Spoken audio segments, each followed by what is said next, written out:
আসসালামু আলাইকুম। কানিজ ফাতেমা লোপা স্বাগত জানাচ্ছি এনটিভির সন্ধ্যার খবরে। ক্রাউন সিমেন্ট শিরোনাম দেখছিলেন, এবারে নিয়ে যাচ্ছি পুরো খবরে। গণভোটের প্রসঙ্গ তুলে নির্বাচনকে বাধাগ্রস্ত করার চেষ্টা হচ্ছে বলে অভিযোগ করেছেন বিএনপি মহাসচিব মির্জা ফখরুল ইসলাম আলমগীর। বলেন, জনগণকে বিভ্রান্ত করে বোকা বানিয়ে যে সংস্কার তা মানে না বিএনপি। আর বিএনপির স্থায়ী কমিটির সদস্য অবসরপ্রাপ্ত মেজর হাফিজ উদ্দিন আহমেদ বলেছেন, জনগণের জুলাই সনদের প্রয়োজন নেই, কিছু কিছু উপদেষ্টার স্বার্থেই জুলাই সনদ। দেখুন ইফতেখার রেজার রিপোর্ট। ৭ই নভেম্বরের চেতনায় জাতীয় প্রেস ক্লাবে জাতীয়তাবাদী মুক্তিযোদ্ধা দলের সমাবেশ। এতে অংশ নেন সারা দেশে বিভিন্ন স্থান থেকে আসা বিএনপি সমর্থিত মুক্তিযোদ্ধারা। সমাবেশে বিএনপি মহাসচিব বলেন, বিএনপি নয়, নির্বাচনকে বাধাগ্রস্ত করেছে জামায়াত। অভিযোগ করেন, প্রস্তাবিত জুলাই সনদের মাধ্যমে জাতিকে বিভক্ত করা হয়েছে। গণভোট আগে হতে হবে, তারপরে নির্বাচন হবে, এটা আপনারাই বলছেন। আমরা তো নির্বাচনের পেছনের কথা একবারও বলিনি।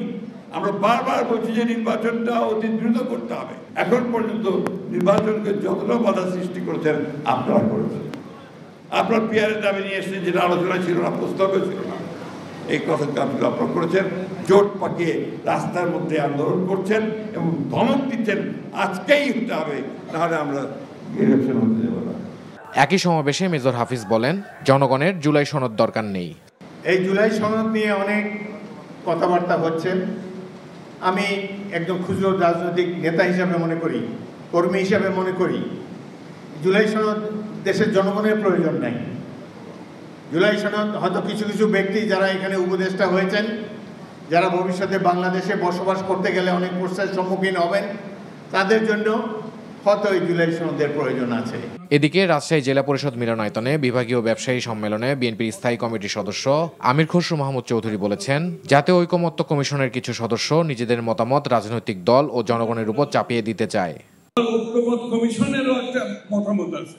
ঐকমত্য কমিশনের তো মতামতের জন্য তাদেরকে সেখানে রাখা হয় না, তাদেরকে রাখা হচ্ছে জাতীয় ঐকমত্য করার জন্য। আপনাদের দাবি রাজনীতিবিদদের উপর চাপাতে চান, জনগণের উপর চাপাতে চান, তাদের প্রতি আমার অনুরোধ, আপনারা যে যে কাজ করতে আগে ওই জায়গায় ফিরে যান। বাংলাদেশের মানুষকে তাদের সিদ্ধান্ত নিতে দিতে দেন। আমির খসরু আরও বলেন, স্থবিরতা কাটিয়ে দেশ বিদেশের বিনিয়োগ বাড়িয়ে দেশের পরিস্থিতি স্বাভাবিক করতে ব্যবসায়ীরা দ্রুত নির্বাচন চায়। Iftekhar Reza, NTV news, Dhaka. নির্বাচন আসলেই একটি রাজনৈতিক দল ইসলামকে ব্যবহার করে জাতির মধ্যে বিভক্তি সৃষ্টি করতে চায় বলে মন্তব্য করেছেন বিএনপির স্থায়ী কমিটির সদস্য সালাউদ্দিন আহমেদ। বিকেলে নারায়ণগঞ্জ শহরে কেন্দ্রীয় ঈদগাহ মাঠে হেফাজতে ইসলামের উদ্যোগে আজমতে শাহবাগ সম্মেলনে তিনি এসব কথা বলেন।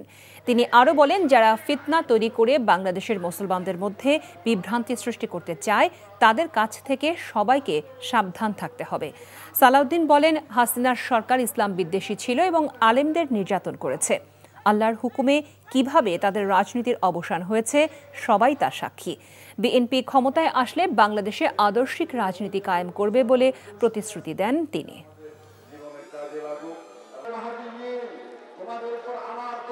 বিশেষ করে নির্বাচনের আগে ইসলামকে রাজনীতিতে ব্যবহার করা এবং বিভিন্ন তরিকায় ব্যবহার করা রাজনৈতিক ফায়দা হাসিলের জন্য আমরা লক্ষ্য করি। ইদানিং থেকে আরো বেশি লক্ষ্য করি এই জন্যে যে একটি রাজনৈতিক দল তারা নির্বাচনের স্বার্থে, রাজনীতির স্বার্থে ইসলামকে ব্যবহার করে জাতির মধ্যে বিভক্তি নিয়ে আসতে চায়, বিশেষ করে ইসলামের ক্ষতি করতে চায়। সনদ বাস্তবায়ন নিয়ে বিএনপি অনাকাঙ্ক্ষিত পরিস্থিতি সৃষ্টি করেছে এবং এ ধরনের পরিস্থিতি ফেব্রুয়ারিতে জাতীয় নির্বাচনকে বাধাগ্রস্ত করবে বলে মনে করে বাংলাদেশ জামায়াতে ইসলামী। দুপুরে এক ভিডিও বার্তায় এসব কথা বলেন দলটির নায়েবে আমির ডাক্তার সৈয়দ আব্দুল্লাহ মোহাম্মদ তাহের। প্রধান উপদেষ্টা নথি স্বীকার করবেন, বশ্যতা স্বীকার করবেন এবং ষড়যন্ত্রের কাছে নথি স্বীকার করে উনি সনদকে আইনি ভিত্তি দেওয়ার ক্ষেত্রে পিছিয়ে যাবেন, এটা আমরা আশা করি না। সংস্কার রিফর্ম ছিল ওনারই নিজস্ব প্রোডাক্ট এবং উনি ওনার এই সন্তানকে নিজ হাতে ছুরি দিয়ে হত্যা করবেন, এটা জাতি বিশ্বাস করে না। আর যদি এটাই প্রধান উপদেষ্টা করেন, তাহলে এটা জাতির সাথে যে ওয়াদা উনি করেছিলেন সেই ওয়াদার উনি ভঙ্গ এবং খেলাপ করবেন বলেই জাতি মনে করবে। জুলাই সনদ বাস্তবায়ন নিয়ে বিভিন্ন রাজনৈতিক দল টালবাহানা করছে বলেও মন্তব্য করেছেন এনসিপির দক্ষিণাঞ্চলের মুখ্য সংগঠক হাসনাত আব্দুল্লাহ।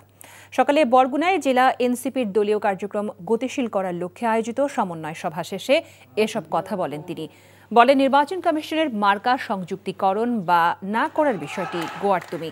এই নির্বাচন কমিশনের নিরপেক্ষতা নিয়েও প্রশ্ন তুলে আসন্ন জাতীয় সংসদ নির্বাচন স্বচ্ছ ও নিরপেক্ষ হওয়ার বিষয়ে আশঙ্কা প্রকাশ করেন তিনি। এই নির্বাচন কমিশনের এই যে মার্কা সংযুক্তিকরণ বা নাকরণের যে বিষয়টি, এই বিষয়টি গোয়ার্তুমি, গোড়ামি বা এই বিষয়টি নিয়ে একটি স্বেচ্ছাচারী যে বিষয় যেটাই বলেন না কেন, আপনারা যেই ভাষায় বলেন না কেন, মধ্যযুগীয়ভাবে এই বিষয়গুলোকে ডিল করছে আসলে নির্বাচন কমিশন। দেশের দক্ষিণাঞ্চলীয় জেলা ভোলায় বিএনপি ও এর মিত্র বাংলাদেশ জাতীয় পার্টি বিজেপি কর্মী সমর্থকদের মধ্যে দফায় দফায় সংঘর্ষের ঘটনা ঘটেছে। এতে সাংবাদিক ও পুলিশ সহ অন্তত ৩০ জন আহত হয়েছেন। আহতদের ভোলা সদর হাসপাতালে ভর্তি করা হয়েছে। দুপুরে শহরের নতুন বাজার এলাকায় এই সংঘর্ষ হয়। পুলিশ ও প্রত্যক্ষদর্শীরা জানায়, বিএনপি বিজেপির পূর্ব নির্ধারিত কর্মসূচি ঘিরে সকাল থেকেই শহর জুড়ে উত্তেজনা বিরাজ করছিল। দুপুরে বাংলাদেশ জাতীয় পার্টি বিজেপি তাদের মিছিল শেষে কার্যালয়ের সামনে সমাবেশ করে। অন্যদিকে বিএনপিও তাদের সমাবেশকে কেন্দ্র করে মিছিল করছিল। মিছিলটি শহরের নতুন বাজার মোড়ে আসলে দুই পক্ষের মধ্যে উত্তেজনা ছড়িয়ে পড়ে। এক পর্যায়ে তাদের মধ্যে ধাওয়া পাল্টা ধাওয়ার ঘটনা ঘটে। এ সময় ইট পাটকেল ও লাঠি সোঁটা দিয়ে হামলার পাশাপাশি ৩টি ককটেলের বিস্ফোরণ ঘটানো হয়। সংঘর্ষে সাংবাদিক, পুলিশ সহ উভয় পক্ষের অন্তত ৩০ জন আহত হন। এই ঘটনায় পুরো এলাকায় থমথমে অবস্থা বিরাজ করছে। আমাদের কোনো অন্য কোনো দ্বন্দ্ব নাই, তাদের সাথে সংঘাতেও আমাদের নেতাকর্মীরা জড়িত হয় নাই, বরং তারা উদ্দেশ্য প্রণোদিতভাবে আমাদের শান্তিপূর্ণ মিছিলে তারা আক্রমণ করাতে আমাদের নেতাকর্মীরা তখন পাল্টা কয়েকটা প্রতিবাদ করছে এবং আমাদের সদস্য সচিব মহোদয় নিজের সামনে গিয়ে আমাদের যুগ্ম আহ্বায়ক এনামুল ভাই সহ আমাদের সিনিয়র নেতৃবৃন্দ গিয়ে আমাদের নেতাকর্মীদেরকে সেখান থেকে সরিয়ে নিয়ে এসেছে। কমিশন সুষ্ঠু ও শান্তিপূর্ণ পরিবেশে নির্বাচন করতে সর্বাত্মক প্রস্তুতি নিয়েছে বলে মন্তব্য করেছেন নির্বাচন কমিশনার মোহাম্মদ আনোয়ারুল ইসলাম সরকার। সকালে পটুয়াখালীতে নির্বাচন প্রক্রিয়ার উপর এক কর্মশালায় তিনি এসব কথা বলেন। রিটার্নিং অফিসার যদি মনে করে কোনো একটা আসনের সবকটি সেন্টার বাতিল করে দিবে, সে যদি যৌক্তিক মনে করে, সেই ক্ষমতাটাও আইনি এবার অন্তর্ভুক্ত করা হয়েছে। ভালো, অবাধ, সুষ্ঠু, নিরপেক্ষ নির্বাচন করার জন্য যত প্রস্তুতি আছে আমরা সব প্রস্তুতি নিয়ে রেখেছি। আমরা অবাধ, সুষ্ঠু, নিরপেক্ষ নির্বাচন যে কোনো মূল্যে করতে বদ্ধপরিকর। সরকার নির্বাচিত প্রতিনিধিদের হাতে ক্ষমতা হস্তান্তরে বদ্ধপরিকর বলে জানিয়েছেন ধর্ম উপদেষ্টা ডক্টর আ.ফ.ম. খালিদ হোসেন। দুপুরে লালমনিরহাটে এক অনুষ্ঠানে তিনি একথা বলেন। গলা পানিতে মাছ শিকার করার জন্য একদল লোক সবসময় সতর্ক থাকে এবং বারবার অযৌক্তিক দাবি তুলে অস্থিরতা তৈরি করতে চায়, সরকারকে বিব্রত করতে চায়। তো যতই করুক, এগুলো আসবে। আমরা কিন্তু ডিটারমাইন্ড ইলেকশন করার জন্য, নির্বাচন দিয়ে এবং ইলেকটেড গভর্নমেন্টের হাতে ক্ষমতা হস্তান্তরের জন্য আমরা আমাদের সার্বিক প্রস্তুতি রয়েছে। শিক্ষা ব্যবস্থায় নবজাগরণের পথে হাঁটছে দেশের মাদ্রাসা শিক্ষা।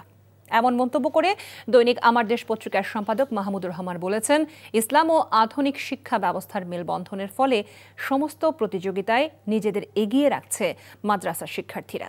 বাংলাদেশ চীনমৈত্রী সম্মেলন কেন্দ্রে তামিরুল মিল্লাত কামিল মাদ্রাসার প্রথম অ্যালামনাই অ্যাসোসিয়েশনের অনুষ্ঠানে এসব কথা বলেন মাহমুদুর রহমান। তিনি বলেন, শুধু ধর্মীয় শিক্ষা নয়, জ্ঞান বিজ্ঞানে শ্রেষ্ঠত্ব অর্জন করতে পারলে কর্মজীবনের সব শাখায় অবস্থান নিতে পারবে মাদ্রাসা শিক্ষার্থীরা। জুলাই গণঅভ্যুত্থানে মাদ্রাসা শিক্ষার্থীদের অবদানের কথা উল্লেখ করে আমার দেশ সম্পাদক বলেন, দেশে পরিবর্তন হয়েছে জুলাই অভ্যুত্থানের মাধ্যমে। এই অভ্যুত্থানে সম্মুখ সারির যোদ্ধা ছিলেন মাদ্রাসা শিক্ষার্থীরা। এক ধরনের আমি মনে করি জাতীয় নাগরিক পার্টির মুখ্য সমন্বয়ক নাসির উদ্দিন পাটোয়ারি বলেছেন, বিএনপির এক আসনের প্রার্থীর গত ১ বছরের চাঁদার টাকা দিয়েই গণভোট আয়োজন করা সম্ভব। বিকেলে রাজধানীর বিএ মিলনায়তনে ন্যাশনাল ওলামা অ্যালায়েন্স আয়োজিত জুলাই সনদ বাস্তবায়নে তরুণ আলেমদের ভাবনা শীর্ষক আলোচনা সভায় তিনি এসব কথা বলেন। রাষ্ট্রপতি মোহাম্মদ শাহাবুদ্দিন এর স্বাক্ষরে সনদ বাস্তবায়ন আদেশ জারি হওয়া লজ্জার উল্লেখ করে অবিলম্বে কেন্দ্রীয় শহীদ মিনারে জনতার সামনে স্বাক্ষর করে জুলাই সনদ বাস্তবায়ন আদেশ জারি করতে প্রধান উপদেষ্টার প্রতি আহ্বান জানান এনসিপির এই শীর্ষ নেতা। গণভোট নিয়ে বিএনপি জামায়াত গোপন সমঝোতার চেষ্টা করছে বলেও অভিযোগ করেন তিনি। জাতীয় ঐক্যমত্য কমিশন নিজেরাই অনৈক্য সৃষ্টি করেছে বলে অভিযোগ করেছেন বিএনপি চেয়ারপারসন উপদেষ্টা Zahir Uddin Swapan. Centre for governance studies CGS ও FES আয়োজিত পলিটিক্যাল ল্যাব ওয়ার্কশপের সমাপনী অনুষ্ঠানে তিনি এমন অভিযোগ করেন। 2024-এর 5ই আগস্টের পর সুবিধা নেওয়ার ক্ষেত্রে সবার মধ্যে এক ধরনের গোপন ঐক্য দেখা গেছে বলেও অভিযোগ করেন এই বিএনপি নেতা। সংলাপে অংশ নেওয়া জাতীয় নাগরিক পার্টি এনসিপির যুগ্ম সদস্য সচিব ডাক্তার তাসনিম জারা বলেন, এদেশের মানুষ বারবার রক্ত দিয়েও প্রত্যাশিত পরিবর্তন আনতে পারেনি, আর এবার পুরনো ধারার রাজনীতি বন্ধ করার আহ্বান জানান তিনি। অনুষ্ঠানে এবি পার্টির চেয়ারম্যান মুজিবুর রহমান মঞ্জু বলেন, নির্বাহী বিভাগের ক্ষমতা কমাতেই সংস্কারের প্রস্তাব করা হয়েছে। ঠিক যেই ব্যবস্থার মাধ্যমে ক্ষমতা কুক্ষিগত করে প্রত্যেকটা নাগরিকের অধিকার কেড়ে নেওয়ার একটা মেকানিজম তৈরি হয়েছিল, সেই মেকানিজম অটুট রেখে ওই জায়গায় হাসিনা চলে যাবে, আরেকজন মানুষ বসবে, সেটা গণঅভ্যুত্থানের আকাঙ্ক্ষা ছিল না। ঐক্যমত্য কমিশনের কাজই ছিল ঐক্যমত তৈরি করা, কিন্তু সর্বশেষ কি প্রমাণিত হলো? আনুষ্ঠানিকভাবে অনৈক্যের একটা দলিল লিখিত পরিচিতভাবে হাজির করা হলো। ঐক্যমত কমিশনই জাতির সামনে জানালেন যে না, ঐক্য নাই, ঐক্য নাই। চট্টগ্রাম বন্দরের new mooring container terminal NCT বিদেশি অপারেটরকে ইজারা দেওয়ার উদ্যোগের প্রতিবাদে দিনব্যাপী অনশন কর্মসূচি পালন করেছে শ্রমিক কর্মচারী ঐক্য পরিষদ। চট্টগ্রাম প্রেস ক্লাবের সামনে সকাল 9টা থেকে শুরু হওয়া অনশন কর্মসূচিতে সভাপতিত্ব করেন বন্দর শ্রমিক নেতা ও বিভাগীয় শ্রমিক দলের সাধারণ সম্পাদক কাজী শেখ নুরুল্লাহ বাহার। বিকেল 4টা পর্যন্ত এই কর্মসূচি চলে। সমাবেশে বক্তারা বলেন, চট্টগ্রাম বন্দরের এনসিটি একটি লাভজনক ও সফলভাবে পরিচালিত প্রতিষ্ঠান হওয়া সত্ত্বেও সরকার এটি বিদেশি প্রতিষ্ঠানকে ইজারা দেওয়ার উদ্যোগ নিয়েছে। সরকারকে এই আত্মঘাতী সিদ্ধান্ত থেকে সরে আসার দাবি জানান শ্রমিক নেতারা।